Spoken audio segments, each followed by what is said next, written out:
Balkan velayetinin Türkmenbaşı şäherinde VPN ulgamyndan peýdalanýan raýatlary gödökçülük güýçlendi. Şuňlar şäherin kanun goraýjy edaralarynyň işgärleri VPN ulgamyndan peýdalanýan ýaşaýjylaryň öýlerine we iş ýerlerine reýtleri geçirýärler.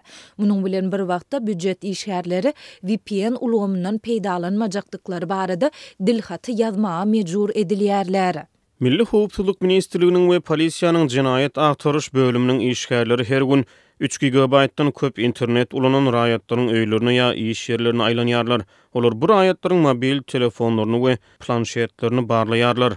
Diýip ýagdaýdan habarly Çeşme Azatlyk radiosynyň Sewitdäki habarçysyna gurrun berdi. Türkmenistanda şol sanda Balkanda öý internet hyzmatlary Telekom aragatnaşyk kompaniýasynyň Balkan Telekom elektrik aragatnaşyk kärhanasy we mobil internet hyzmatlary altyn asyr ýapyk görnüşli paýdarlar jemgyýeti tarapyndan ilata hödürlenýär. Çeşmämiziň sözüne görä kanun goraýjylar Balkan Telekomyň we altyn asyryň interneti arkaly haýsy enjamda internetden aşa köp peýdalanýandygyny anyklaýarlar. Olar şol enjamy onuň modelini aýdyp ýaşaýjylardan onu bermegi soraýarlar. Enjamyň içindäki ähli maglumatlar öwrenilýär, hatda enjamyna öçürilen maglumatlar bolsa kanun goraýjylary olary ýörüýte tilsimler bilen täzeden dikilýärler.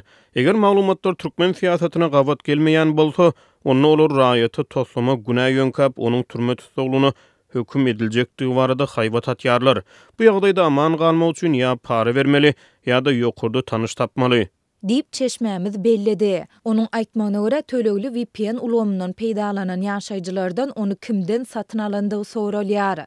Birinji gedek saklanan raýatlar bir günüň dowamynda sorag edilip duýduruş berilip goýberilýär. Ikinji ýa üçünji gedek saklanan adamlar VPN-i kimden satyn alandygyny aýtmasa 10 gün tutsaglykda saklanýarlar. Eger ol adam 10 günüň dowamynda VPN-i kimden satyn alandygyny aýtmasa, onda onuň tutsaglyk möhleti 15 güne uzaldylýar diýip bu ýagdaýa şaýat bolan ýaşaýjylaryň biri anonimlik şertinde aýtdy. Munyň bilen bir wagtda habarçymyz büdjet işgärleriniň öz maşgalasynda VPN ulgamyndan peýdalanmajakdyklary barada dilhaty ýazmaga mejbur edilýändigini hem habar berýär. Geçen şenbe güni polisiýa şäheriň bank we mali pudogynyň käbir mektepleriň we beýlik edary kärhanalaryň işgärlerinden dilhaty aldy. Bu dilhatynda türkmen internetinde ähli hyzmatlaryň bardygy, onu böwsüp geçýän VPN ulgamlaryny ulanmaga zerurlygyň ýokdugy we raýatyň YouTube, TikTok saýtlaryna we porno maglumatlaryny görkezýän platformalary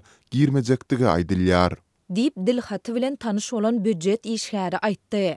Onuň sözüne görä dilhatyda raýatlaryň ýurduň medeniýet ministrligi tarapyndan tasdiklanan, goşadyrnyk içinde türkmençiligi gabat gelýän ähli daşary ýurt filmlerini türkmen saýtlarynda tomoşa edip bilýändigi hem aýdylýar. Dilhatda büdjet işgärleri türkmen saýtlar tarapyndan hödürlenýän filmlere tomoşa etjekdigine, eger VPN ulgamyndan peýdalansa, onda isleýän edarasyndan öz islegi bilen işden çykjakdygyna hem wada berýär.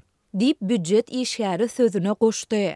Azatlyk baýdylanlar barada şäher häkimligi we polisiýa müdirligi Milli Howpsuzlyk Ministrliginiň velayetdaky bölümi bilen habarlaşyp goşmaça maglumat ýa kommentari alyp bilmedi. Dünýäde iň haýal we iň gymmat internetli ýurtlaryň biri bolmagynda galýan Türkmenistanda häkimetler ilat üçin garaşsyz maglumatlaryň el ýeterligini ýyllar boýy çäklendirip gelýär. Ýurtda iri sosial torlar, messengerler we garaşsyz habar web saytlary petikli bolmagynda galýar.